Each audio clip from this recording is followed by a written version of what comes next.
रासायनिक खाद व जैविक खाद। द्वितीय विश्व युद्ध के बाद पश्चिमी देशों के हथियार और विषाक्त रसायन बनाने वाले कारखाने बंद होने के कगार पर पहुंच गए थे, जिसके कारण पश्चिमी देशों को काफी आर्थिक नुकसान हो रहा था। इन देशों ने इस आर्थिक संकट से बचने के लिए एक योजना के तहत उन कारखानों में रासायनिक खाद तथा कीटनाशक बनाना शुरू कर दिया। इन रासायनिक खादों व कीटनाशकों के द्वारा कृषि उत्पादन को बढ़ाने की बात कर हरित क्रांति नाम का एक छद्म जाल बुना। भोले भाले किसान अधिक उत्पादन के लालच में फंसकर रासायनिक खाद व कीटनाशकों का प्रयोग करने लगे। बैलों की जगह ट्रैक्टर से जुताई होने लगी। शुरुआत में कम रासायनिक खादों के प्रयोग से अधिक उत्पादन हुआ। धीरे धीरे रासायनिक खादों के प्रयोग के कारण भूमि की उर्वरा शक्ति क्षीण होने लगी, जिसकी वजह से उत्पादन घटने लगा तथा फसलें कमजोर होने लगी। फसलों के कमजोर होने के कारण उनमें रोग व कीट लगने लगे। रोग व कीटों से फसल की सुरक्षा के लिए और अधिक कीटनाशकों का प्रयोग होने लगा।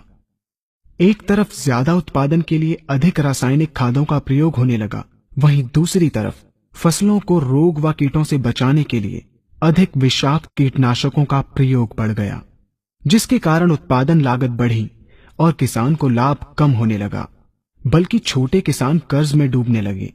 धीरे धीरे भूमि की उर्वरा शक्ति क्षीण होने से भूमि बंजर होने लगी। रासायनिक खाद व कीटनाशकों के कारण खाद्यान्न भी विषाक्त हो गए तथा जलवायु भी प्रदूषित हो गई, जिसके कारण मानव पशु पक्षियों के स्वास्थ्य पर प्रतिकूल प्रभाव पड़ा, जिसका परिणाम आपके सामने है। मानव स्वास्थ्य पर रासायनिक खादों के पड़ने वाले प्रभाव को आप ऐसे समझें।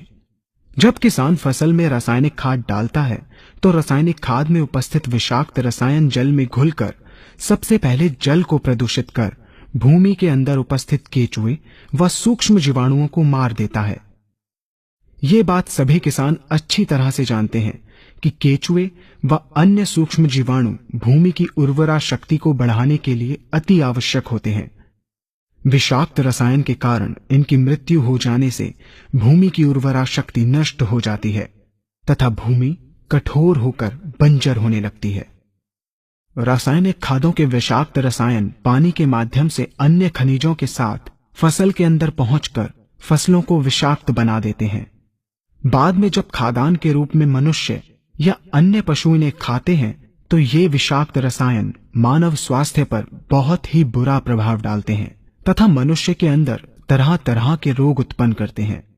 जब हम जैविक खाद का प्रयोग भूमि पर करते हैं तो जैविक खाद पानी में मिलकर पानी को प्रदूषित नहीं करती। जैविक खाद भूमि के अंदर उपस्थित उर्वरा शक्ति को बढ़ाने वाले जीवाणु तथा केचुओं की संख्या को तीव्रता से बढ़ाती है, जिससे भूमि की उर्वरा शक्ति बढ़ती है तथा भूमि छिद्र युक्त एवं भुरभुरी हो जाती है, जिससे वायु और प्रकाश भूमि के अंदर गहराई तक प्रवेश करते हैं, जिसके कारण भूमि में तापमान एवं आर्द्रता का संतुलन बना रहता है और फसलें मजबूत होती हैं। जैविक खाद में विद्यमान तत्व खाद्यान्न के माध्यम से मानव व पशु पक्षियों के शरीर में पहुंचकर स्वास्थ्य लाभ पहुंचाते हैं।